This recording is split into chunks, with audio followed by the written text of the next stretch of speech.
नमस्कार.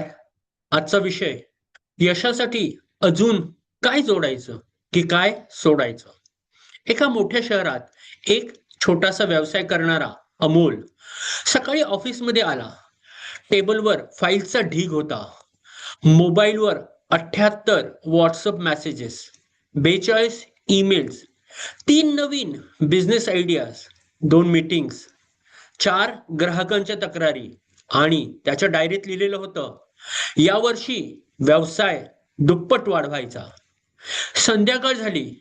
अमोल दिवसभर धावत होता. पण दिवसाच्या शेवटी त्याने स्वतःलाच विचारलं, आज मी नेमकं काय साध्य केलं? उत्तर होतं, मी खूप व्यस्त होतो. पण खरंच प्रगती झाली का? हा प्रश्न फक्त अमोलचा नाही. आज जवळपास प्रत्येक उद्योजक, प्रत्येक व्यावसायिक आणि प्रत्येक माणूस याच परिस्थितीतून जात आहे. आपल्याला वाटतं आणखीन एक कोर्स केला की यश मिळेल, आणखी एक सर्टिफिकेट घेतलं की किंमत वाढेल, आणखी एक कर्मचारी ठेवला की व्यवसाय वाढेल, आणखी एक ॲप डाउनलोड केलं की प्रोडक्टिव्ह होऊ. मग आपण सतत काही ना काही जोडत राहतो. जबाबदाऱ्या, काम, माहिती, नवीन ध्येय, नवीन वस्तू, नवीन अपेक्षा. पण एक गोष्ट विसरतो, जे उपयोगाचं नाही ते काढून टाकलं का? एक दिवस अमोल त्याच्या जुन्या मार्गदर्शकाला भेटायला गेला. ऑफिसमध्ये प्रवेश करताच त्याने पाहिलं, टेबलवर फक्त एक वही, एक पेन, एक लॅपटॉप, बाकी काहीच नाही. अमोल हसत म्हणाला, सर, एवढा मोठा बिझनेस आणि एवढं साधं ऑफिस? सर फक्त हसले. ते म्हणाले, अमोल, लोक मला विचारतात की मी यशस्वी कसा झालो, पण त्यांनी कधी विचारलंच नाही मी काय काय सोडलं. अमोल गोंधळला. सर पुढे म्हणाले, मी प्रत्येक संधी स्वीकारली नाही, प्रत्येक ग्राहक घेतला नाही, प्रत्येक मीटिंगला गेलो नाही, प्रत्येक वादात पडलो नाही, प्रत्येक कल्पनेच्या मागे धावलो नाही. मी फक्त त्या गोष्टी ठेवल्या ज्या माझ्या ध्येयाशी जुळत होत्या. त्या दिवशी अमोलला एक मोठा धडा मिळाला. समस्या वेळेची नव्हती, समस्या कामाचीही नव्हती, समस्या क्षमतेचीही नव्हती, समस्या होती अनावश्यक ओझ्याची. आपण सगळे म्हणतो, कुटुंब माझी पहिली प्राथमिकता आहे, पण संध्याकाळी मोबाईलवर जाते.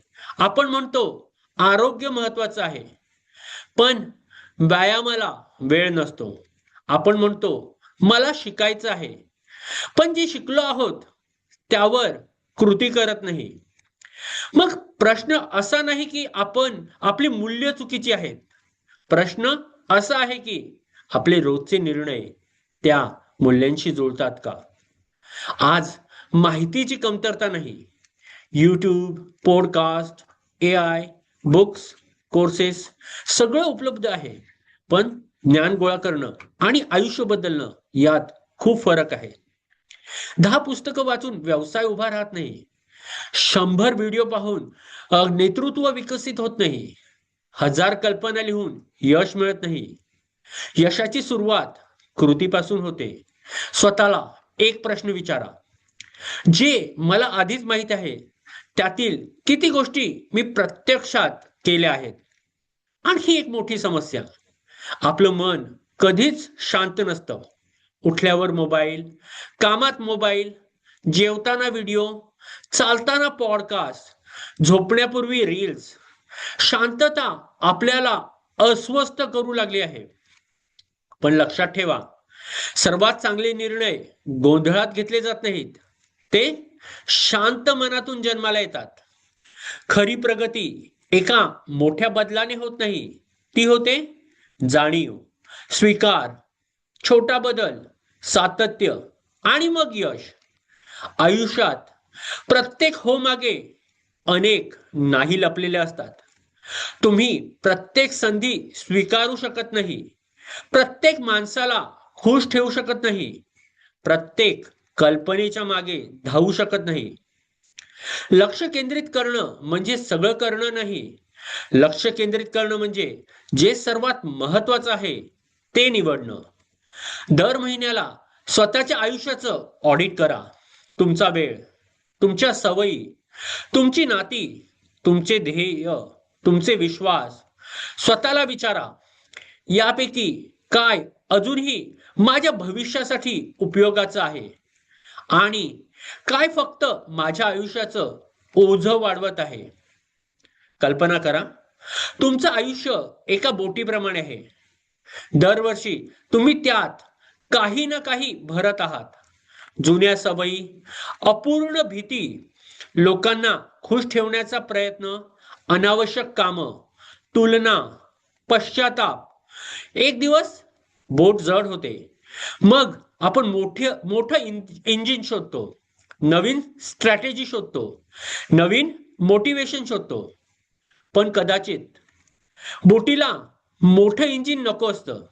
तिला फक्त अनावश्यक ओझं किनाऱ्यावर उतरवायचं असतं. आज रात्री झोपण्यापूर्वी स्वतःला एकच प्रश्न विचारा, मी उद्या माझ्या आयुष्यात काय नवीन जोडणार?